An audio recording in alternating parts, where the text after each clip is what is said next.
অমিত শাহকে চ্যালেঞ্জ করছি, আপনি বিল ইন্ট্রোডিউস করিয়েছেন, আপনার ক্ষমতা থাকলে আপনি বলছেন 30 দিন কাস্টাডিতে থাকলে 31তম দিনে পদত্যাগ করতে, আমি বলছি 15 দিনে কাস্টাডিতে রাখুক আর 16তম দিনে পদত্যাগ করুক। কিন্তু প্রভিশন আনুন, যদি 15 দিনের মধ্যে আপনি তাকে গিলটি প্রমাণ না করতে পারেন, তাহলে যতদিন তাকে জেল খাটাবেন তার থেকে দ্বিগুণ জেল খাটবে তারা যারা তাকে ইমপ্লিকেট করেছে। আপনি প্রভিশন আনুন, বিল পাস করুন, তৃণমূল সমর্থন করবেন।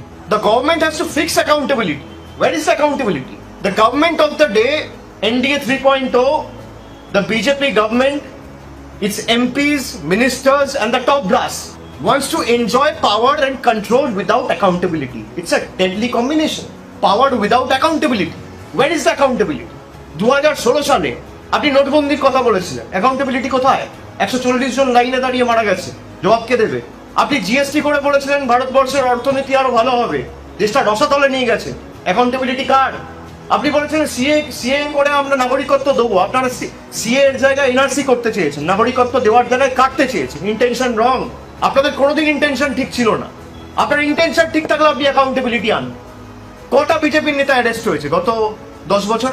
যাদের বিরুদ্ধে প্রধানমন্ত্রী অভিযোগ করেছে, এমনকি 7 দিন 10 দিন আগে গিয়েও যেখানে সভা করে বলে সেই লোকটার বিরুদ্ধে অভিযোগ রয়েছে, 10 দিন পরে গিয়ে তাকেই বিজেপিতে জয়েন করিয়ে উপমুখ্যমন্ত্রী করেছে সেই রাষ্ট্রে।